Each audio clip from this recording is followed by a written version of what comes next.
Mercredi 2 septembre, bienvenue depuis la place Garibaldi à Nice. Ça va Virginie? Ça va bien, il y a du soleil, il y a du monde, tout va bien. Ouais. Et vous? Ça va très bien, d'autant que je serai en très bonne compagnie. J'ai Non pas que je ne sois l'impression. pas en bonne compagnie chaque soir avec vous, mais ce soir je suis avec une voix d'ange. Elle s'appelle Angélique, marquise des ondes. Et Angélique, eh bien, c'est la voix que les Niçois ou ceux qui viennent régulièrement à Nice en empruntant le tramway connaissent, parce que c'est la voix du tram. Angélique, elle va nous expliquer que le tram n'a pas la même voix le matin, le midi, le soir, en été, en hiver. Et tout ça, c'est elle qui donne ces ambiances à l'intérieur du tramway. Elle nous expliquera son travail. On se retrouve dans un petit instant avec toute l'équipe de la grande émission. A tout de suite.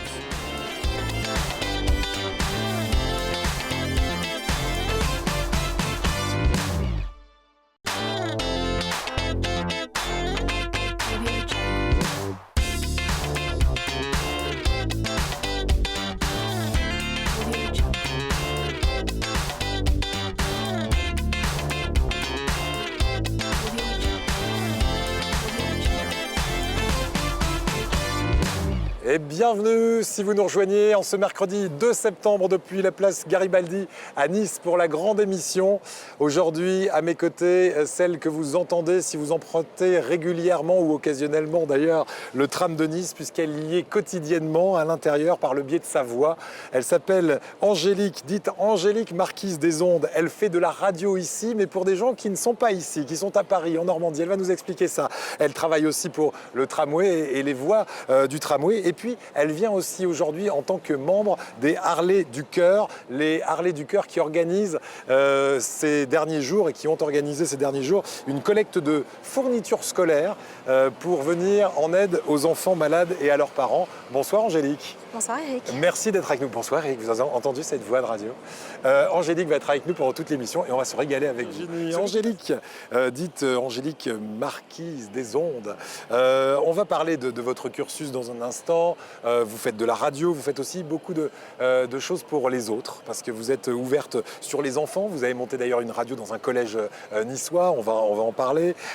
Et puis, en date là vraiment très récente, on a cette action des Harley du Cœur envers les enfants malades de Lanval avec cette collecte de fournitures scolaires. Les Harley du Cœur, ça fait longtemps d'abord que vous appartenez aux Harley du Cœur? Pour ma part, ça fait 2 ans et demi. Je les ai rencontrés tout à fait par hasard et j'ai été séduite par la volonté de ces bikers au grand cœur de venir en aide à ceux qui en ont vraiment besoin, à ceux qui sont fragilisés, soit durablement, soit l'espace d'un instant. Et leur action tournée essentiellement vers les enfants malades et les personnes handicapées. Bien. Alors, comment s'est déroulée cette collecte? Puisque vous avez donné le fruit de cette collecte il y a quelques jours, hein, c'était le 31 août dernier à la Fondation Lanval. Qu'est-ce que c'était le but? Je crois que si on était dans les supermarchés autour de Nice, à la Trinité, à Saint-Laurent-du-Var, on a pu vous croiser. Absolument. 2 week-ends d'affilée de collecte, 4 jours de collecte plein et entier, avec plusieurs dizaines de caddies de fournitures scolaires neuves, puisque l'un des critères pour pouvoir donner dans les hôpitaux, il faut que les fournitures soient neuves pour les enfants malades. Donc l'idée, c'était justement de donner un coup de pouce à ces enfants qui vont malheureusement faire leur rentrée dans un service à l'hôpital.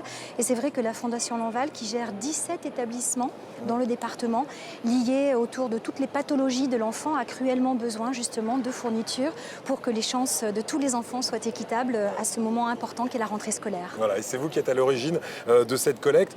Il y a d'autres actions du cœur, des Harley du Cœur tout au long de l'année. On va en parler pendant cette émission. La question que je me posais, c'est dur d'être une femme au milieu de tous ces bikers. Ça a été dur de se faire accepter? Non, pas du tout. Ils ont vraiment un grand cœur. Ils s'appellent Harley du Cœur, mais on peut venir même si la moto n'est pas une Harley. Donc pas du tout. Ça a été assez facile. Et puis c'est vrai que peut-être même c'est un atout quand on est une femme. Oui, je pense oui, ça peut l'être, effectivement. Pourquoi pas dans un certain sens. Les Harley du Cœur, on en a parlé tout à l'heure. Moi, j'ai envie de vous demander, Angélique Alasta, quelques-unes des anecdotes, sans doute émouvantes d'ailleurs, qui vous viennent à l'esprit quand vous pensez à ces opérations que vous menez en direction de ces enfants malades de Lanval? Alors il y en a beaucoup des opérations caritatives au sein des Harley du Cœur. 52 semaines par an, il y a 28 opérations en 2015. Donc ça fait un petit peu plus d'une tous les 15 jours. Et une anecdote qui me vient spontanément à l'esprit, c'est sur l'avant-dernière opération qui a été réalisée pour la deuxième fois. L'opération s'appelle Un jouet égale un déjeuner. L'idée de troquer un plateau repas cuisiné par de grands chefs de la région, en l'occurrence les Toques Brûlés, David Faure en tête, Gilles Balestra aussi, et puis toute leur team qui viennent dans les jardins de Cimier, installer leur cuisine, ils préparent un plateau repas et les gens viennent en famille troquer un plateau repas contre un jouet neuf. Et ces jouets sont remis ensuite, quelques jours plus tard, directement aux enfants hospitalisés. Pour l'hôpital Larcher, en l'occurrence. Et c'est vrai que les bikers ont obtenu l'autorisation de rentrer dans les chambres des enfants. Ouais. Et c'est toujours un grand moment lorsque l'on s'approche de ces enfants qui sont fragilisés. Ça se passe généralement un dimanche après-midi, puisque les familles sont là, les frères, les sœurs. C'est festif, il y a un goûter qui est organisé, on fait des crêpes. Et lors de la dernière opération, c'était le mois dernier, eh bien, une petite fille de 2 ans, à peu près, un petit peu moins de 2 ans, était là et elle était pleine de vie, belle comme tout, elle avait envie de s'amuser. Les bikers sont allés la voir et c'est vrai que lorsqu'ils lui ont remis le jouet, les jouets qui lui étaient destinés, elle s'amusait avec et il y avait notamment une adolescente qui était avec nous, qui est restée à jouer 1 heure, 1 heure et demie avec elle, pendant qu'elle n'avait pas de soins, qu'elle pouvait donc être libre de toute contrainte. Et puis ensuite, nous avons appris que cette petite fille avait une maladie très grave et qu'elle était vraiment sur la pente déclinante, on va dire, mais qui avait bon espoir. Les médecins étaient là autour d'elle. Et ça, c'est toujours un grand moment parce que finalement, on se rend compte que c'est important de donner, certes, mais de tendre une main et de venir pour faire des sourires, justement, et être là, la présence, la chaleur humaine, c'est primordial. Et on se sent vraiment utile. Merci de nous faire partager ces moments avec ces enfants et bravo pour ce que vous faites. Mais dans un instant, on va parler de votre vie à vous. On va se recentrer sur vous, Angélique, dite Marquise des Ondes, parce que vous travaillez pour une radio qui émet, alors bizarrement, à Paris et en Normandie. Et c'est depuis Nice et la Côte d'Azur que vous animez vos émissions. Vous allez nous expliquer comment. Et puis, le tram qui passe à l'instant juste derrière nous, oui. Eh bien, en ce moment, peut-être que votre voix résonne aux oreilles de ceux qui l'empruntent, puisque vous êtes aussi l'une des voix de ce tram niçois. Angélique, on va parler de votre cœur de métier. On a vu l'Angélique du cœur tout à l'heure. On va voir l'Angélique Marquise des Ondes, puisque c'est comme ça qu'on vous appelle aussi dans votre vie professionnelle. Vous êtes animatrice de radio, alors c'est un peu particulier, puisque vous fabriquez des émissions ici sur la Côte d'Azur pour un public essentiellement parisien et normand. Expliquez-nous ça. Le pur hasard, la radio c'était une passion depuis toujours et j'ai travaillé ici sur une radio qui n'existe plus, donc on peut la citer, c'était à Europe 2. Très bien. Et tout de suite j'ai été repérée par un patron de radio à Paris qui écoutait, qui avait envie de savoir ce qui se passait. À qui appartenait cette voix ? Voilà, à qui appartenait cette voix et qui est donc descendu sur la Côte d'Azur où il n'était jamais venu. Et il a voulu me rencontrer et il m'a dit « je veux cette voix sur mon antenne ». Donc moi je lui ai dit ok, mais j'ai une envie très particulière de faire de la radio, une idée très précise de ce que j'ai envie de faire et c'était de la radio hors les murs. Alors c'était plus simple parce qu'effectivement les studios étaient en région parisienne, ici il n'y en avait pas. Donc c'était plus facile de faire de la radio hors les murs et l'idée c'était de se balader avec un studio mobile partout dans la ville, là où il se passe quelque chose pour apporter le média au public et non pas attendre que le public vienne aux médias. Ce qui est super c'est que vous faites la promotion de la Côte d'Azur et de Nice par exemple. À longueur de journée pour des Parisiens et des Normands. Exactement, et même au-delà des frontières de l'Hexagone, on va dire, puisque c'est vrai qu'en étant dehors dans la rue, on croise une population touristique très importante.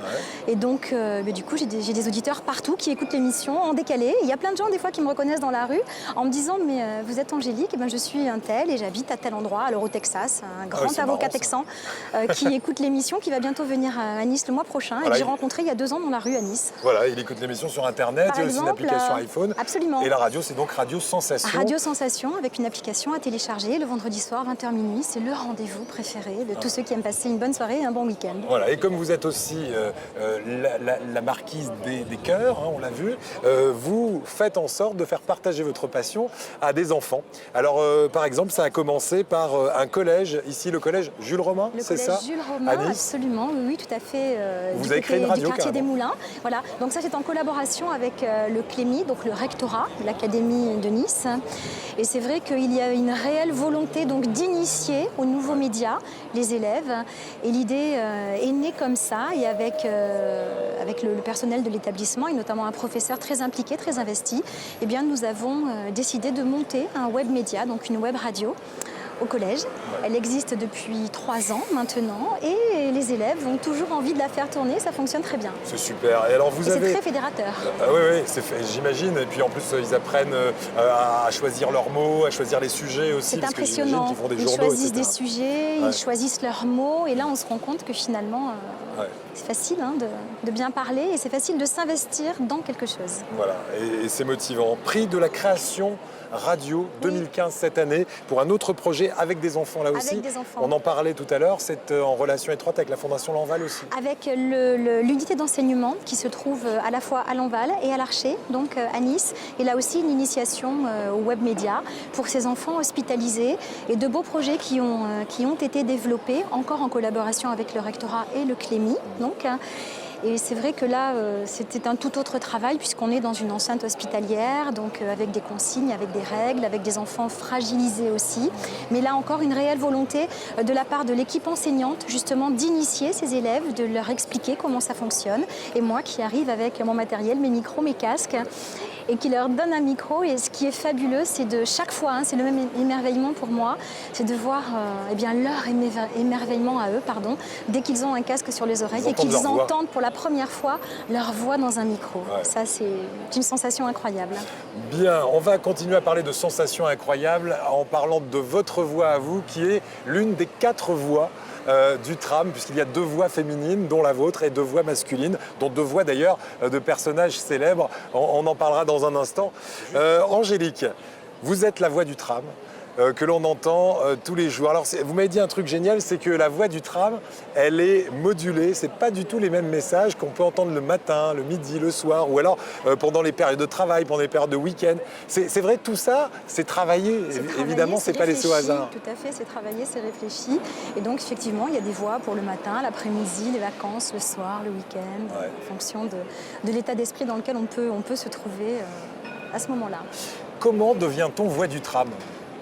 Par hasard, en rencontrant quelqu'un, qui connaît quelqu'un, qui dit un jour, j'ai un ami qui fait un casting de voix pour le tram. Donc le tram était encore en projet, il n'existait pas encore, il ne roulait pas encore. Et de fil en aiguille, de casting, ça passe en essai et en enregistrement. Voilà. Ouais. Est-ce que vous pouvez pour nous, là, nous faire un arrêt? On est place Garibaldi, vous l'avez fait l'arrêt place Garibaldi ou pas? Oui, alors j'ai tout enregistré, donc tous les arrêts en français, en anglais, en italien. Ensuite, il y a des montages qui sont faits et puis après, c'est choisi de façon aléatoire dans la distribution des arrêts. D'accord, donc un coup, on pourrait avoir la voix d'un homme, un coup, la voix de vous, voilà, par exemple, Angélique. C'est ça. Et puis il y a des messages aussi enregistrés pour le départ et pour l'arrivée. Bienvenue et à bientôt sur le réseau Ligne d'Azur. D'accord, ça c'est pour la tête de réseau. Voilà, et la sortie, donc le terminus. Et ici on est à Garibaldi, l'arrêt qui est juste avant Cathédrale, peut-être. Oui, Cathédrale. Donc l'arrêt qui est juste avant la place Garibaldi. Cathédrale, vieille ville. Oh là là, voilà, elle a fait que pour nous. Et celui qui est juste après, donc qui porte le nom de la place. Prochain arrêt, Garibaldi. Voilà. Et les 2 voix masculines qui se mélangent à la vôtre, ce sont des comédiens célèbres. Vous n'avez peut-être pas prêté attention, mais qui sont ces comédiens? Alors il y a notamment Daniel Mesguich, qui est un habitué de la Côte d'Azur, et il y a aussi l'acteur franco-américain très connu qui s'appelle Michael Lonsdal. Voilà, Michael Lonsdal qui vous annonce par exemple Place Masséna. Voilà. Je vois les lumières de la place Masséna. Voilà, et ça c'est lui. Et juste derrière vous, il y a Place Masséna. Masséna. Qu'est-ce que c'est bien. On va remercier Angélique. Est-ce que vous pouvez nous faire un petit jingle grande émission avant de se quitter? Mais oui, bien sûr. La grande émission sur Azur TV? On retrouve très vite la grande émission sur Azur TV. Merci beaucoup. Et salut à tous. Merci encore Christophe. Christophe. Merci Émeric.